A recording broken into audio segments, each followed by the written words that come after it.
Halo, saya Agnes Atmajaya, medical student. Hari ini saya akan menjelaskan tentang medical 4.0. Apa itu medical 4.0? Itu adalah teknologi-teknologi yang digunakan di bagian kedokteran untuk membantu diagnosa pasien. Nah, ada teknologi yang namanya AI, nah Artificial Intelligence. Itu adalah ke depan untuk kita 10 tahun dari sekarang, 20 tahun sekarang untuk membantu pasien. Ada video yang akan saya tampilkan. Selamat menyaksikan.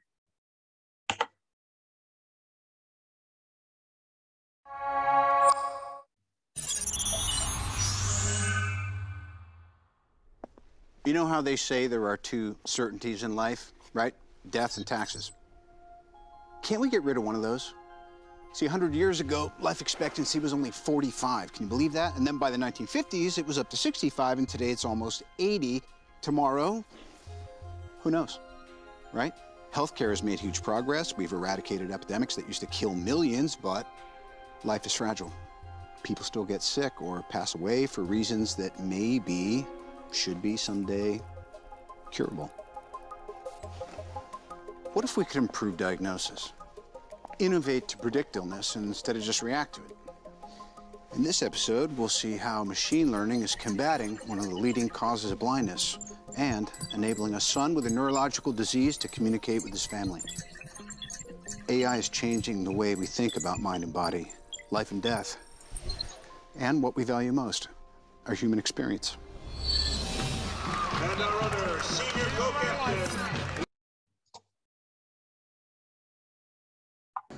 A man barely alive. We can rebuild him. We have the technology. We can make him better than he was. Better, stronger, faster. Man, when I was a kid, $6 Million Man was all the rage. It's a show about a guy who gets rebuilt with robotic machine parts. God, I loved it. And then 35 years later, I got to play a similar role. A character who enhances himself via technology and engineering. Now, the term bionics goes back to the 1950s. But the idea of enhancement actually dates back much further to Greek mythology, Aztec gods, and even ancient Hinduism. So these next stories are about augmenting our human abilities. Everything from a bionic limb that behaves naturally and understands intent to data that improves performance and vision enhancement that saves people in actual life-threatening situations. It seems with AI, anything's possible. So it raises the question, do we even want to be superhuman, or is imperfection what makes life interesting in the first place? Whatevs, I gotta get back to the gym. Normally I'd jog, but I got a wonky knee. I should probably switch it out. We can rebuild me. Better, faster, stronger. 7 miles an hour, full out. Designers within the field of bionics, they don't view the human body itself as designable media.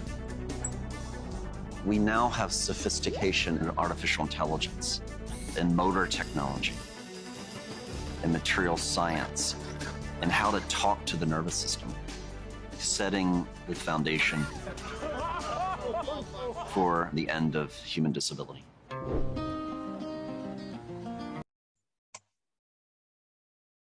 Nah, ini adalah salah satu foto yang membuktikan bahwa teknologi yang bisa sangat membantu di dalam pemrosesan diagnosa oleh dokter.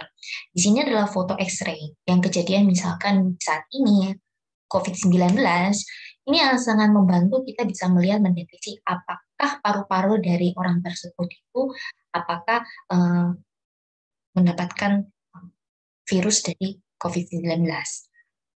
Nah, sebenarnya untuk AI sendiri, Artificial Intelligence, itu juga adalah perkembangan 10-20 tahun dari sekarang, yang sangat instan, yang bisa langsung membantu dokter untuk bisa kita mendiagnosa dengan masalah diabetes mellitus, hipertensi, epilepsi, stroke, malaria, serangan jantung, masalah yang keluarga, penyakit keluarga yang turun-temurun. Nah, ini bagaimana untuk pencegahannya dan bisa untuk menyelamatkan pasien. Karena nyawa seorang aja itu sangatlah penting. Kita untuk mengeneral anamnesis misalkan untuk awal sebagai dokter itu memang sangat penting. Kita mengecek dia punya penyakit sekarang dan penyakit yang kemudian yang akan bisa berakibat fatal. Jangan dari akhirnya yang bisa sampai dari yang awalnya tidak masalah, akhirnya bisa jadi kronis.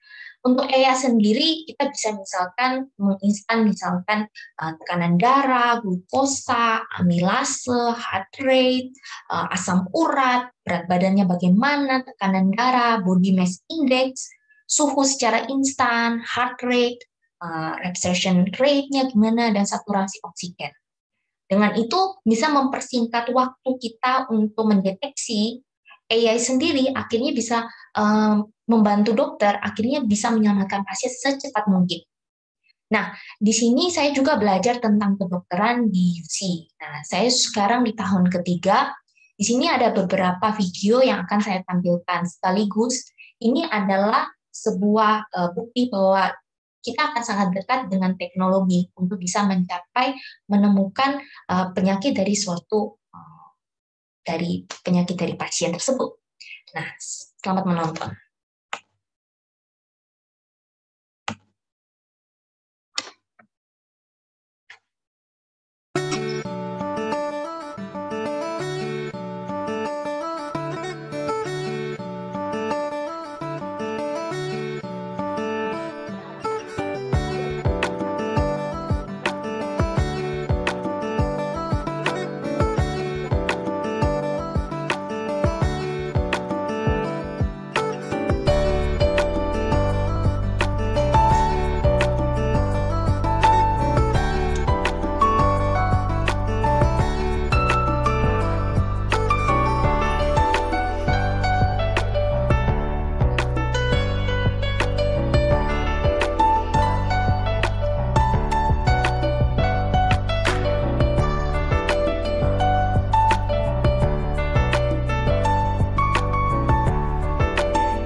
lihat ini gumpalan gumpalannya.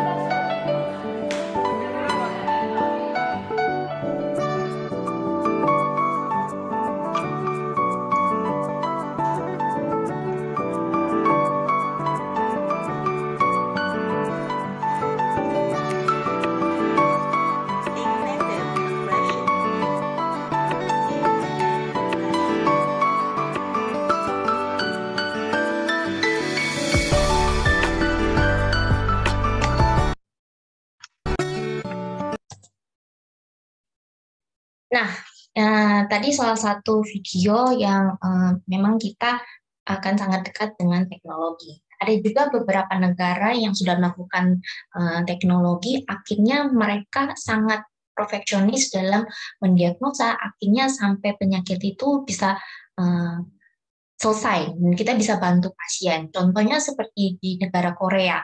Sebenarnya masalah misalkan ada yang saya ini mau mengubah wajah saya mau jadi perfeksionis, saya mau jadi lebih cantik. Mereka punya teknologi untuk operasi sampai pakai laser. Akhirnya itu minimalis untuk ada masalah, jangan sampai juga tidak timbul ada kendala yang merugikan dari pasien.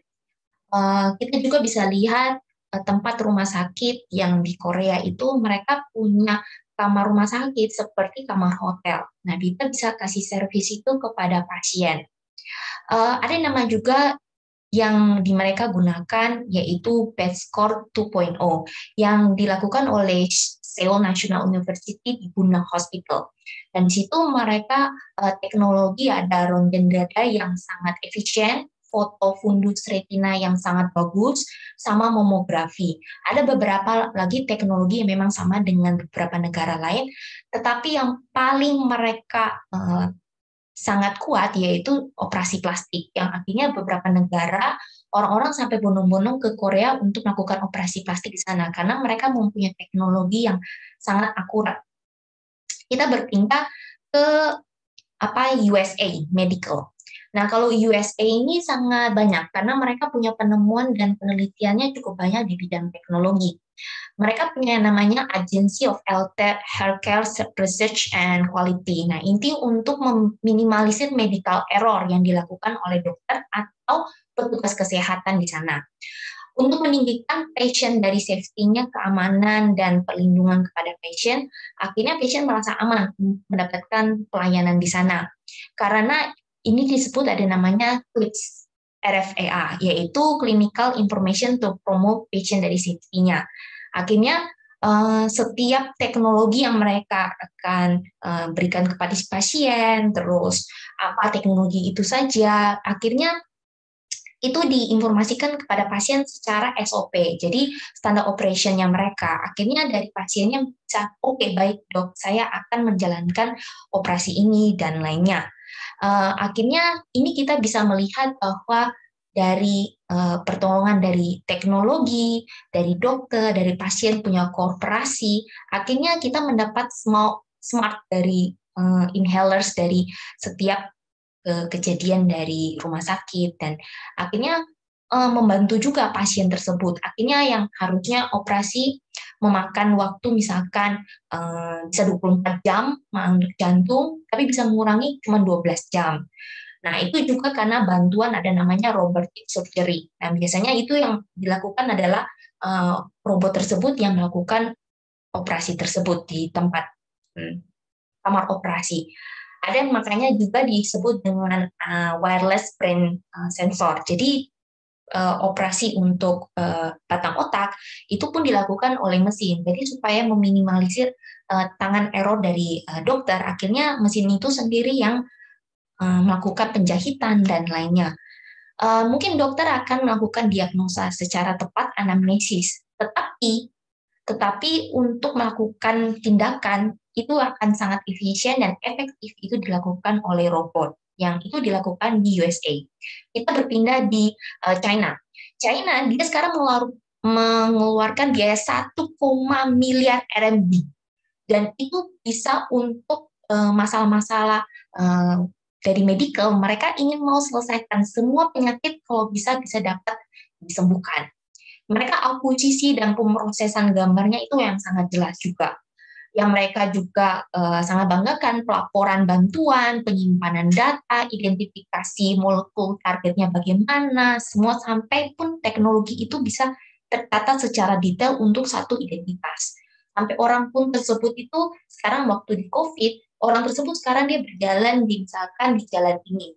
Langsung di komputer bisa terdeteksi dengan dia punya wajah, sidik jari, dan lainnya bahwa dia itu berada di situ.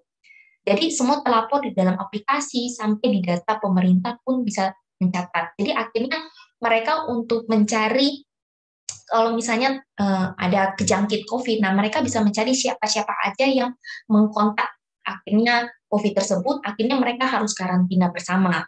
Di China untuk pertolongan dan kecepatan teknologi akhirnya bisa membantu mereka untuk menyelesaikan penyakit yang ada. Akhirnya juga mempercepat uji klinis, temukan biomarker dari diagnostik, efektif efisiennya untuk ambil keputusan dokter tersebut, dan juga deteksi gen untuk penyakit-penyakit, pengurutan gennya, biasanya akhirnya mereka ambil gen dari orang tua, berpindah ke anak yang gen-gen bagus. Nah, mereka bisa sampai mutasi seperti itu adalah penelitian yang bertahun-tahun ya, yang tidak gampang akhirnya dibuat oleh beberapa negara lain. Kita juga bisa langsung, ini akhirnya mempersingkat pengujian dari gen-gen yang ada. Akhirnya pasien merasa aman melakukan operasi tersebut. Kita berpindah di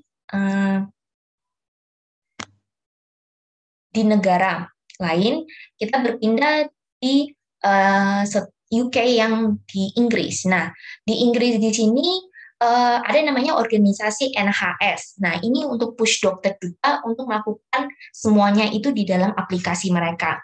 Ada namanya Babylon Health. Jadi aplikasinya yang diutamakan sama mereka. Ada juga robotika bedah Versus yang hampir sama kayak di USA, yang ini dilakukan pada Cambridge dan Oxford University. Ada mereka juga menggunakan CMR surgical, dan itu yang melakukan pengoperasian itu adalah robot, dan mereka karena juga mengurangi ketegangan fisik pada operator pembedahan misalnya yang dilakukan oleh dokter, ini dilakukan penggantinya yaitu adalah mesin. Akhirnya juga mengurangi kesalahan prosedur yang ada. Kita juga sekarang berpindah pada Singapura untuk medical tech-nya.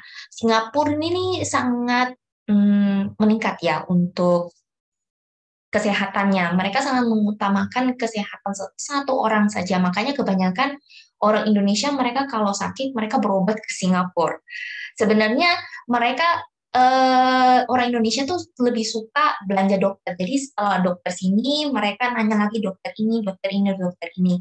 Hanya saja karena kita kurang mempunyai teknologi yang bagus, akhirnya pasien tersebut meragukan hasil diagnosanya kita. Tetapi kalau di Singapura ini dia bilang hasilnya ini dikarenakan teknologi yang ada yang saya gunakan ini, dan ini biayanya segini. Dan kalau pasien mereka sangat mengutamakan kesehatan, mereka berani untuk membayar berapapun. Nah, mereka bisa sampai ada alat-alat yang paling terbaru, biasanya bisa sampai menjamin standar kualitas yang sangat tinggi untuk keselamatan pasien. Karena mereka ada penggabungan 250 perusahaan rintisan yang itu kecil-kecil di bidang teknologi kedokteran, dan itu mereka menyatukan di dalam satu rumah sakit. Akhirnya rumah sakit tersebut berkembang terus-menerus dalam penelitian mereka dalam mencari kesempurnaan dalam untuk bisa mengurangi penyakit yang ada. Untuk Singapura juga memang ada banyak beberapa pengembangan kemudian hari yang mungkin mereka bisa menemukan penyakit yang mereka anggap ini bisa kanker, oh ini ya bisa kami tangani 1-2 hari atau sampai 1 minggu. Penyelesaian ini yang perlu kita pelajari terus menerus ya dari beberapa negara, kita terus harus berkembang bersama. Jadi dengan itu, dengan masalah kayak COVID-19 ini kita bisa menyelesaikannya nggak sendiri-sendiri tapi bersama-sama. Nah, ini adalah salah satu contoh. Ada misalkan ini di paru-paru itu ada bronkusnya, ada ini. Dan sebagai untuk teknologi, kita pun bisa sampai melihat masalahnya itu di daerah sebelah mana dan apa pengobatan yang terbaik, terus apa yang harus dilakukan, klinis yang apa yang harus uji coba, dan semuanya itu kita bisa utamakan dengan bantuan teknologi. Nah, contoh ini sebenarnya gambar toraks, posisinya posterior anterior dan lateral. Nah, Anda bisa lihat ini adalah masalah misalkan kita menemukan masalah di paru dan di jantung. Jantungnya itu pas di tengah di belakang skrotum. Jadi, nah untuk pasien saya akan ada beberapa kuis misalkan ini. Ada pasien laki-laki 37 tahun, batuknya lama, dia merokok, tapi dia tidak demam. Nah, untuk penjelasan ini Anda bisa melihat bahwa ada kayak penetrasinya itu terlalu tinggi di gambar ini. Nah, dia punya bagian vertebral trokalisnya bagian bawah itu bisa masih terlihat, masih simetris, tidak rotasi.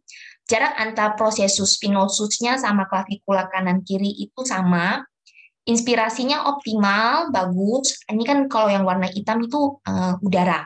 Oke, makanya dia warnanya hitam di paru-paru kalau di fotonya pakai X-ray. Nah, kosta 10 posteriornya terlihat jelas. Kalau interpretasi saya lihat ini kalau yang jantung ini terlihat pembesaran. Ya, dia ada pembesaran untuk kalau pembesarannya, tapi pembesarannya normal. Tetapi kalau pulmonya ini bisa dilihat dia bronkovaskularnya pattern sama prominent. Nah ini gambarannya 2/3 lapangan paru. Dia ini kesimpulannya dia bronkitis. Nah ini dikarenakan merokok. Untuk selanjutnya di foto kedua ini saya lihat ini penetrasinya bagus, simetris, tidak rotasi, jarak prosesio-spinosusnya bagus, dan klavikula kanan kirinya sama.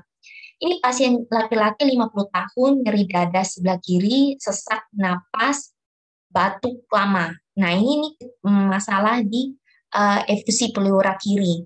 Jadi dia ada punya masalahnya yang sebelah kiri di sini. Interpretasinya dia punya jantungnya itu besar, kesannya memang masih normal. Batas kiri jantung tertutup perselubungan, makanya dia punya warnanya putih besar kayak gitu. Memang untuk paru-paru, lapangan paru kirinya ini tertutup perselubungan, sinusnya itu tumpul pasti, kanan masih lancip, walaupun memang kadang ada terpotong itu. Perselubungan di hemitoraks kiri itu ada ya putih, itu namanya perselubungan, makanya sampai ketutup. Kesimpulannya dia terjadi efusi pleura di kiri di paru. Nah, ini kalau misalnya tadi X-ray, kalau ini CT scan toraks di orang yang kena COVID-19. Nah, jadi Anda bisa lihat dengan bantuan teknologi kita bisa melihat bahwa dia ada kayak tumpukan di dalam paru-paru. Ini kalau sudah kayak gini sudah susah untuk mengeluarkannya. Kita bisa mendeteksi dan yang cuman kita bisa melakukan perawatan dengan pengobatan yang benar. Ada lagi foto yang selanjutnya. Nah, ini nih. Pneumonia COVID-19. Dia ini di sebelah pojok di bagian lateral. Ada lagi foto satu lagi. Nah, ini parah. Anda kalau bisa lihat ini masalah. Jadi CT scan-nya ada terjadi kayak ground glass appearance.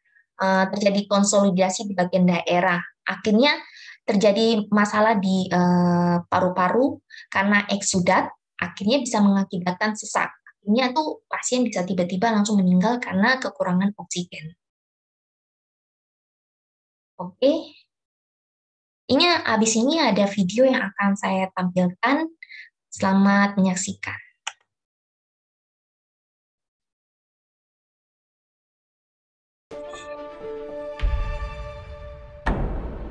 Free will.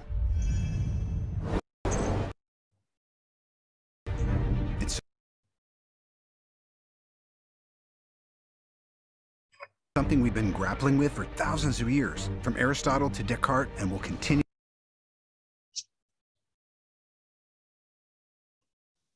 Thousand more. Will we ever be able to make an AI that can think on its own? A second artificial version of me that is truly autonomous? A Robert that can actually think and feel on his own, while this Robert here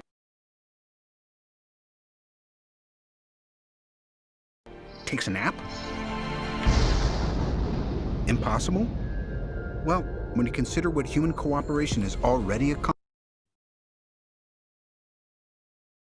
accomplished, a man on the moon, decoding the human genome, discovering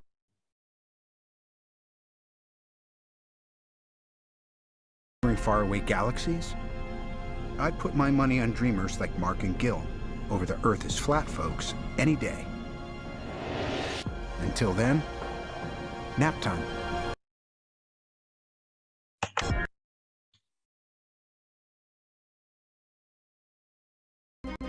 AI is teaching the machine, and the machine becoming smart. Each time we create a more powerful technology, we create a bigger lever for changing the world. It's an extraordinary time, one of unprecedented change and possibility. To help us understand what's happening,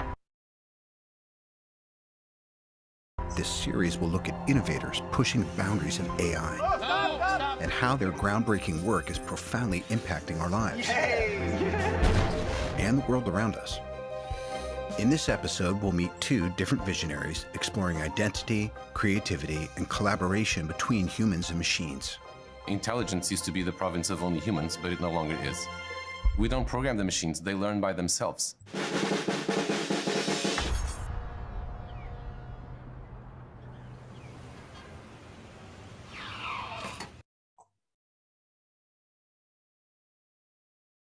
In these images, we're starting to see some interesting signals that might tell us about someone's risk factors for heart disease. And from there, you start to think about all of the images that we collect in medicine. Can you use AI or an algorithm to help patients and doctors get ahead of a given diagnosis?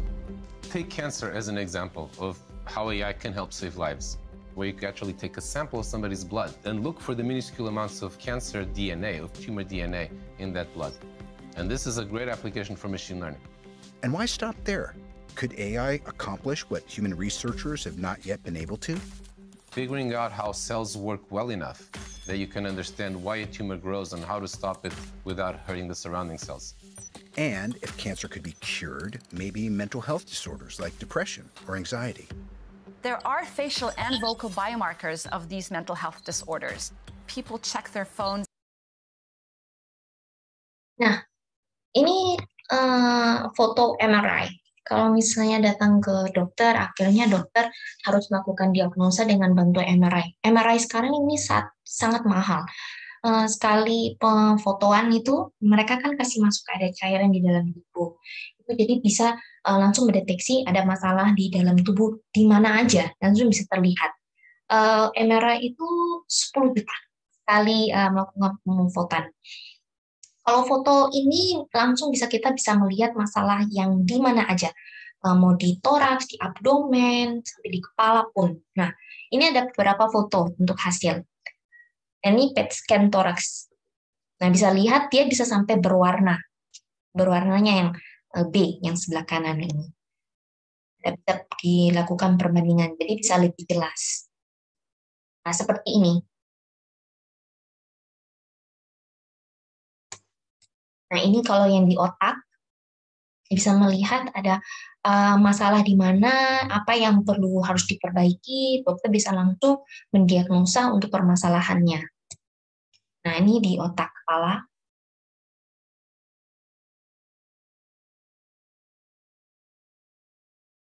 Nah, ini kalau misalnya kita patologi anatomi ya, ini bisa aterosklerosis. Ini masalahnya di jantung, di arteri koronanya. Nah, akhirnya ada plak-plak itu, akhirnya orang bisa kayak serangan jantung gitu. Nah, akhirnya masalahnya bisa kayak vaskular, bisa inflamasi. Nah, akhirnya dia bisa metastasisnya seperti ini. Akhirnya bisa bikin arteri langsung bisa menutup, nah, langsung orang tersebut langsung bisa mati seketika.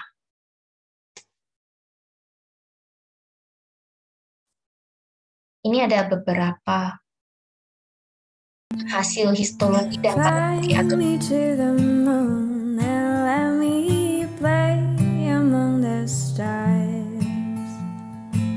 Let me see what spring is like on Jupiter and Mars.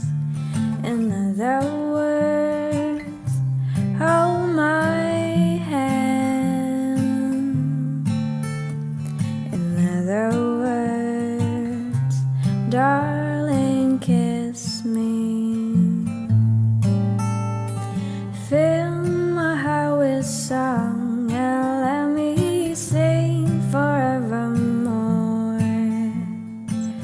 You were all I long for, all I worship and adore. In other words, please be true.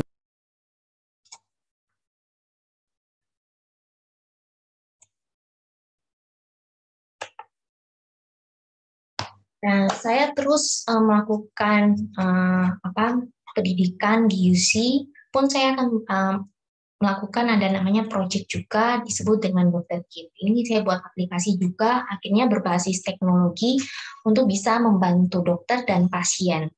Penjelasannya tentang Dr. Kit ini akan saya tampilkan video.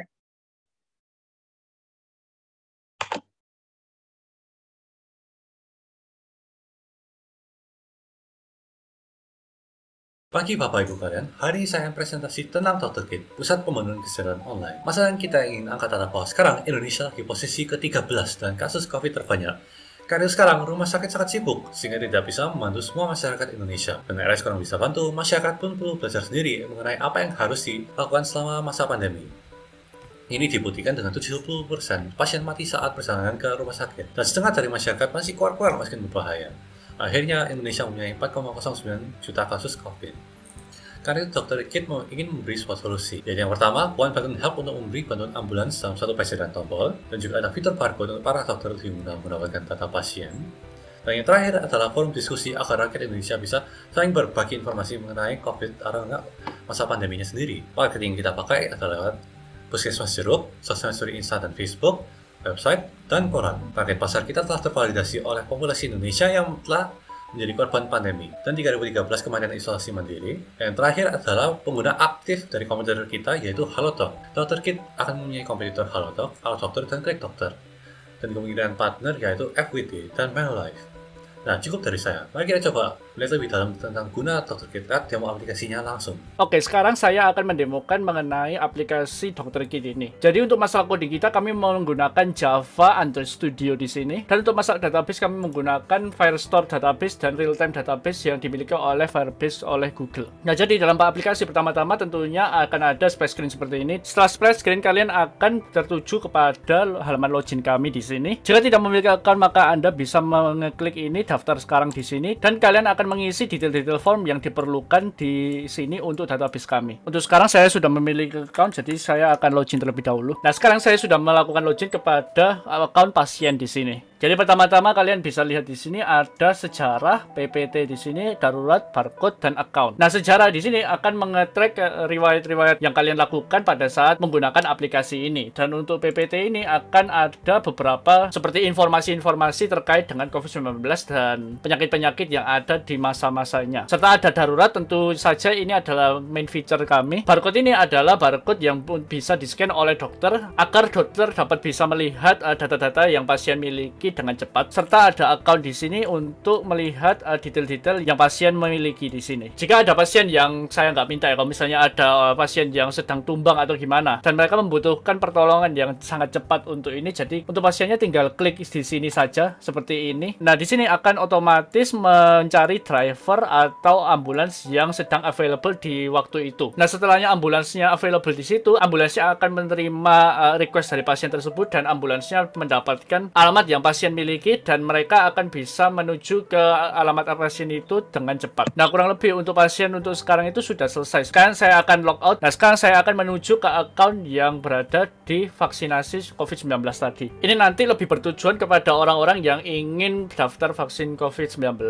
atau yang ingin mendapatkan edukasi mengenai COVID-19 lebih lanjut. Jadi di halaman account yang COVID-19 ini akan ada grup chat di sini, akan ada notes di sini untuk mencatat-catat notes yang penting, serta akan ada detail profile yang nanti ada di sini. Untuk grup chat tentunya kalian bisa melihat di sini sudah selesai, sudah bisa seperti chatting-chatting seperti begitu ya. Nah, untuk dokter tentunya bisa membuat grup baru di sini, namanya misalnya apa ya, vaksin COVID-19 gitu ya. Untuk dokter bisa create grup di sini dan bisa menginvite orang-orang yang ingin mendapatkan info mengenai COVID-19 atau info-info kesehatan yang lainnya. Jadi di grupnya di sini sudah terbuat di sini, kalian tinggal bisa menge-add partisipan-partisipan yang ingin masuk seperti di sini. Kalau misalnya ingin menge-add, tinggal ngeklik aja di sini, tinggal klik add di sini. Kalau misalnya mau menge-add lebih dari satu bisa. Nah, serta kalau misalnya ingin melihat detail dari grup chat ini, untuk creator bisa melihat info dari sini dan bisa mengedit grup, add partisipan, delete grup, serta melihat partisipan-partisipan yang ada di grup ini. Nah, seperti sekarang saya sebagai creator, saya bisa membuat salah satu partisipan ini menjadi admin. Misalnya di sini ada yang namanya live code di sini, saya tinggal make admin di sini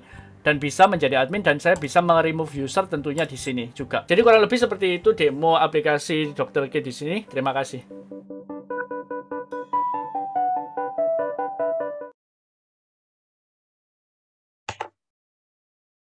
Pagi Bapak Ibu kalian, hari ini saya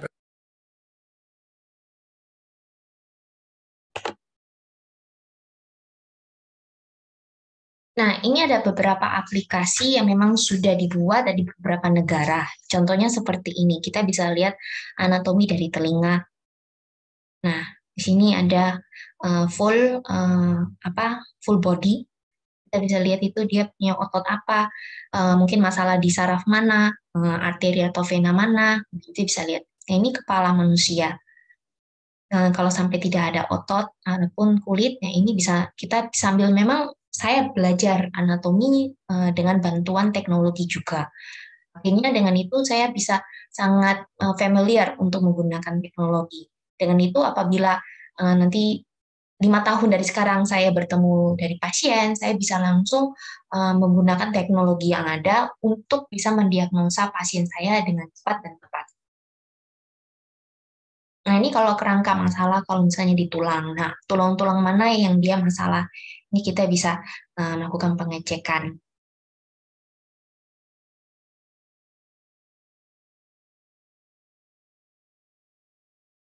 Ini ada beberapa app yang lain. Nah, ini contohnya. Sama seperti yang tadi, cuman ini bisa lebih jelas lagi. Kita bisa melihat ini ada skapulanya, tuberkulanya.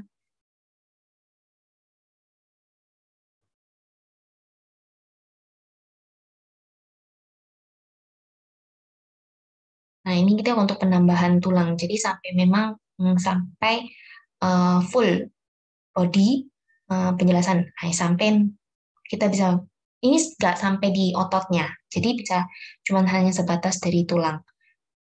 Ini ada yang lain lagi.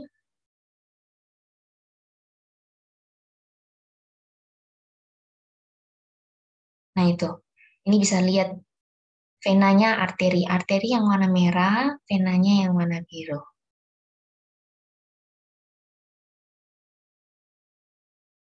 Nah, full di wajah kita.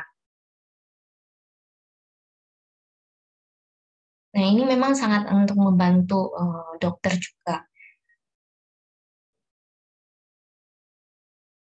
Ini bentuknya sudah dalam 3D. Lama-lama nanti bisa 4D, 5D.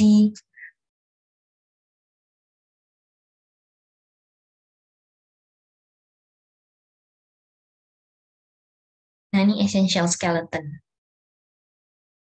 Memang ini yang kalau di sini juga fokus akan tulang.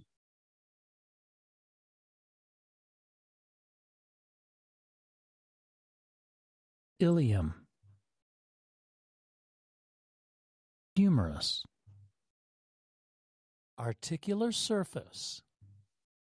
Scapula. Frontal bone.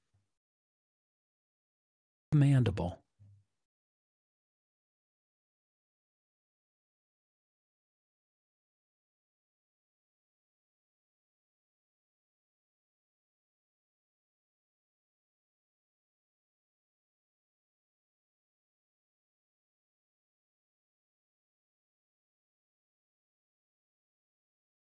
Banyak sih sekarang app-app yang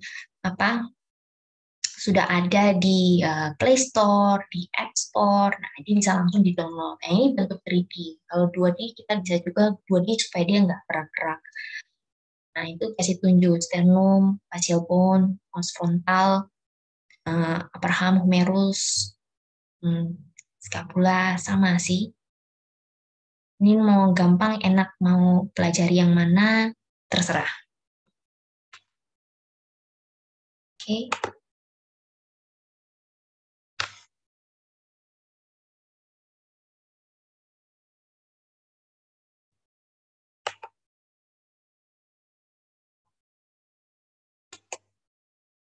Sekian dari saya.